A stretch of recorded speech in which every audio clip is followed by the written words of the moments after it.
데이터만 분석합니다. 구독은 무료입니다. 투자 책임은 투자자 본인에게 있습니다. 지나가시는 길에 구독 한번 꾹 눌러주세요.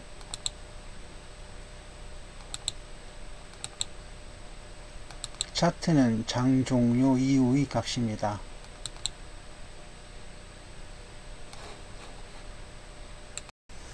S&P 500 지수입니다. 채널 안에서 반등을 했습니다. 추가 상승은 채널 상단을 돌파했는가를 봐야 합니다. 무슨 얘기인가 하면 요게 채널 하단이죠. 요건 채널 윗단입니다. 물론 여기를 채널 볼 수 있습니다만 짧게 보면 그렇습니다. 그런데 채널 안에서 반등이 이루어지고 있죠. 추가 상승은 채널 상단을 돌파했는가를 봐야 합니다. 종합주가 지수는 S&P와 비슷한 모양을 보이고 있습니다. 어찌되었든 반등을 했습니다. 여기죠. 코스닥 지수도 반등을 했습니다만 역시 채널 아닙니다. 아직은. 그래서 안심을 할 수는 없겠습니다. 한일화학 차트와 지표들을 살펴보도록 하겠습니다. 한일화학 이동평균선입니다. MA는 영어로 Moving Average의 약자고요. 이동평균선을 말합니다. 정비율이라고 되어 있는데요. 사실 92평선은 정비율이 아니고요. 5일선과 21선 여기에서 정비율입니다. 그것도 골든크로스를 만들면서 정비율이죠. 장대 거래량이 나왔는데요. 이에 따라 장대 양봉도 만들었습니다. 매우 긍정적으로 볼 수 있겠습니다.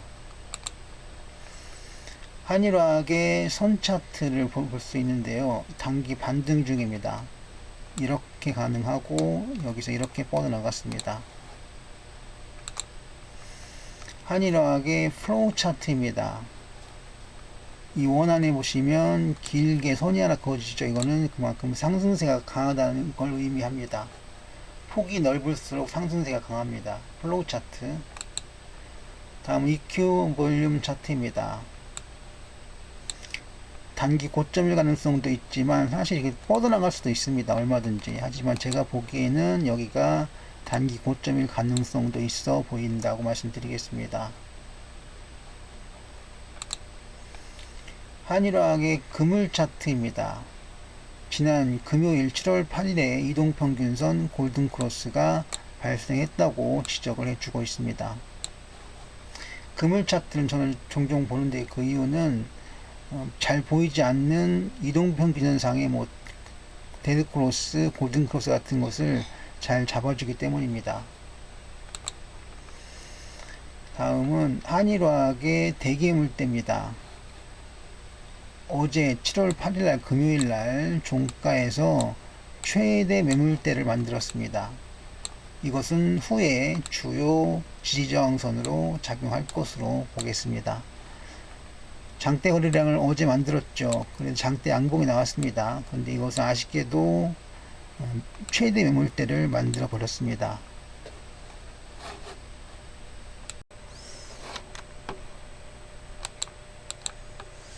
한일화학의 일목균형표와 스토캐스틱 슬로우 값들입니다. 우선 일목부터 하나씩 보겠습니다.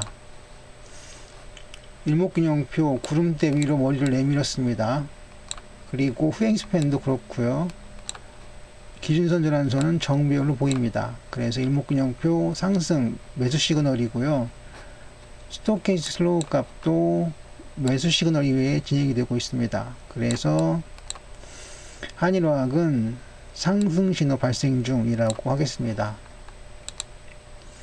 다음은 한일화학의 삼선전환도와 MACD입니다. 삼선전환도 양선이죠. 두 개가 쌓였습니다. 그리고 MACD도 매수 시그널이 지난 금요일 어제 발생을 했습니다. 그래서 한일화학의 삼전과 MACD 값은 상승 신호 발생이라고 하겠습니다. 다음은 역시기곡선과 CCI입니다. 역시곡선 여기서 보시면 이렇게 움직였습니다. 그리고 CCI는 매수 시그널입니다. 그래서 매수 상승장이라고 볼 수 있습니다. 다음은 PNF 차트와 랭코 차트인데요. 둘 다 상승이고, 다시 말을 바꿔서 말씀드리면 PNF 차트의 상승장을 랭코가 확인해 주었다. 그래서 강세장이다 라고 하겠습니다. 스윙과 가격 차트입니다.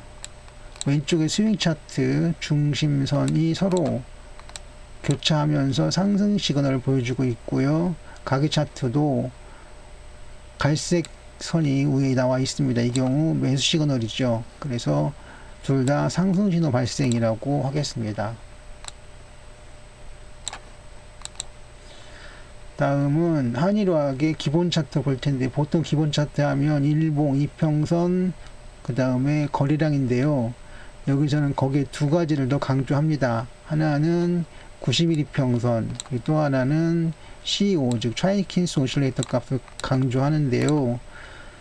이걸로 보았을 때 추가 상승이 가능해 보이는 패턴입니다. 이유는 일봉이 90일 이평선 위로 올라왔고요.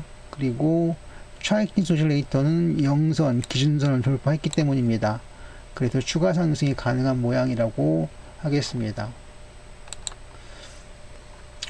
다음은 한일화학의 파라볼릭사, 파라시스템입니다. 파라볼릭사에서 양전을 했는데요. 점이 하나 찍혔습니다. 이 경우 3중점 중에 첫 점으로 매수 신호를 발생한다라고 되어 있습니다.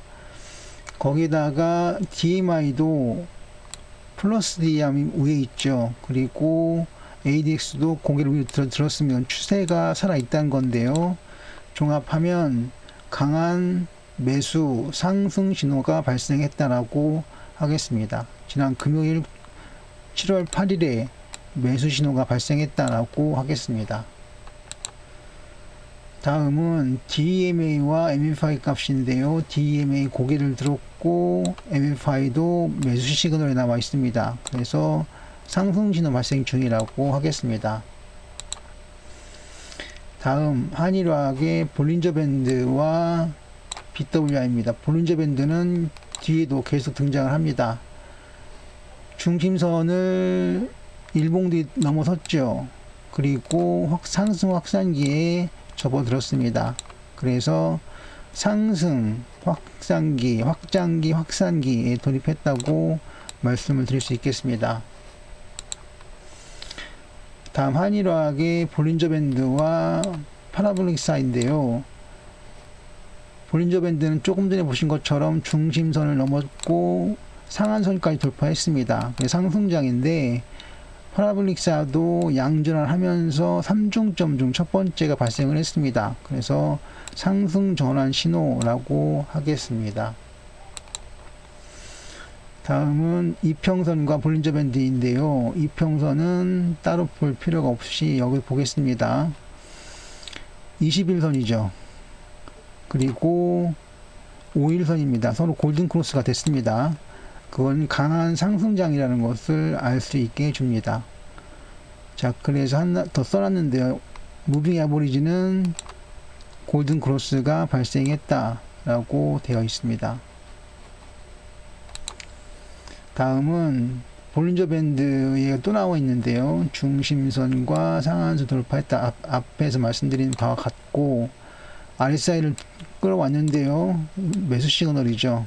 그래서 상승으로 이를 확인했다라고 하겠습니다. 다시 말씀드리면 볼린저 밴드의 상한선 그리고 가운데 중심선을 돌파하면서 보인 상승 시그널을 RSI 값이 확인해 주었다라고 하겠습니다. 참고 자료입니다. 자, 한일화학의 종합 지표인데요. 보조 지표들을 모아봤습니다. 전부 다 상승 신호 발생을 했고요. 유지 중입니다. 상승장입니다. 자, 한일화학의 재무표인데요. 다른 건 볼 필요 없이 요것만 봅니다. 이외의 값이 음값이죠. 이거는 투자 부적합 종목입니다. 그리고 올 1분기 얘기를 좀 보면 여기에 1분기는 이게 아직 안 나왔죠. 그렇다면 재무 비율표를 보면 되는데요. 여기 성장성이 좋지가 않습니다. 하지만 안정성은 매우 좋고요. 그리고 수익성은 그닥 좋아 보이진 않습니다. 안정성 하나가 좋겠네요. 어찌되었든 EVA 값 때문에 이 종목은 투자 부적합 종목으로 보겠습니다. 한일화학의 테마는 석유화학입니다. 감사합니다. 성공하다였습니다. 한일화학을 살펴봤습니다.